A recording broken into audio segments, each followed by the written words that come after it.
হরি ওম, হরি ওম, হরি ওম। অখণ্ড স্তম্ভ স্বরূপিণী শ্রী শ্রী সাধনা দেবী অর্থাৎ আমাদের সকলের প্রাণপ্রিয়া শ্রী শ্রী আশ্রম মাতার শুভ জন্মদিনে মাকে শ্রদ্ধাঞ্জলি জানিয়ে আমার এই ছোট্ট নিবেদন। শ্রী শ্রী আশ্রম মাতা।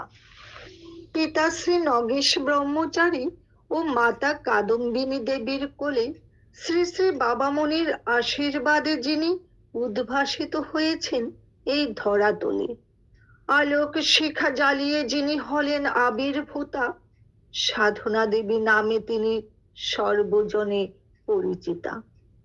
মাত্র 6 বছর বয়সেই যিনি বাবামণির ছত্র ছায়ায় এসে সারাটি জীবন কাটিয়েছেন একজন ব্রহ্মচারিণী হয়ে। পিত্রালয়ের ঐশ্বর্য প্রাচুর্যতা ভুলে জীবনপাত করেছেন এক সাধারণ পরিবেশে। সারাটি জীবন কাটিয়েছেন নিঃস্বার্থ নিরলস পরিশ্রম দিয়ে।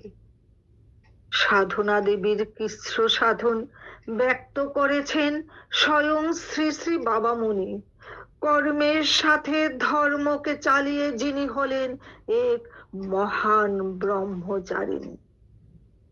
অখণ্ডদের এক পবিত্র তীর্থক্ষেত্র গুরুধাম, যার সাথে জড়িয়ে আছে শ্রী শ্রী সাধনা দেবীর নাম, যিনি আমাদের প্রাণপ্রিয়া শ্রী শ্রী দিদিমণি তথা শ্রী শ্রী আশ্রম মাতা। গুরুধামের প্রতিটি রন্ধ্র যার অকৃত্রিম শ্রমে গাঁথা। অখণ্ড সংহিতা প্রকাশ কিংবা প্রতিধ্বনি ছাপার কাজে এক অনন্য সাধারণ মহিরূপী সম্পাদিকা এ বিশেষণে তাকেই সাজে। ধ্যানে জ্ঞানে স্বপনে জাগরণে চলার পাথেয় রূপে শ্রী শ্রী বাবামণির শ্রীচরণে নিজেকে দিয়েছেন মা সঁপে। বাবামণির অখণ্ড আদর্শের প্রকৃত ধারক ও বাহক যিনি, অখণ্ড ভক্তকুলের কাছে তিনি শ্রী শ্রী আশ্রম মাতা, তিনি শ্রী শ্রী দিদিমণি। বিলাস ব্যসন ছেড়ে তুমি হলে শ্রী শ্রী বাবামণির শরণাপন্ন। নিজেকে নিরন্ন রেখেও জুগিয়েছ অপরের মুখে অন্ন। মাতৃরূপে তুমি স্নেহশীলা, সুশিক্ষিতা, কর্তব্য পরায়ণা।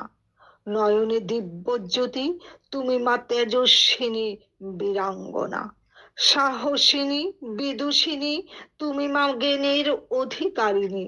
দুস্থদের পাশে দাঁড়াতেও তুমি ছিলে মাতৃরূপিণী। তুমি মোদের সাধনা মা, তুমি অখণ্ড স্তম্ভ স্বরূপিণী। ধন্য ধন্য ধন্য মোরা অখণ্ড সন্তানগণ। মাথায় তুলে নিলাম মাগো তোমার শ্রীকমল চরণ। হরি ওম, হরি ওম, হরি ওম।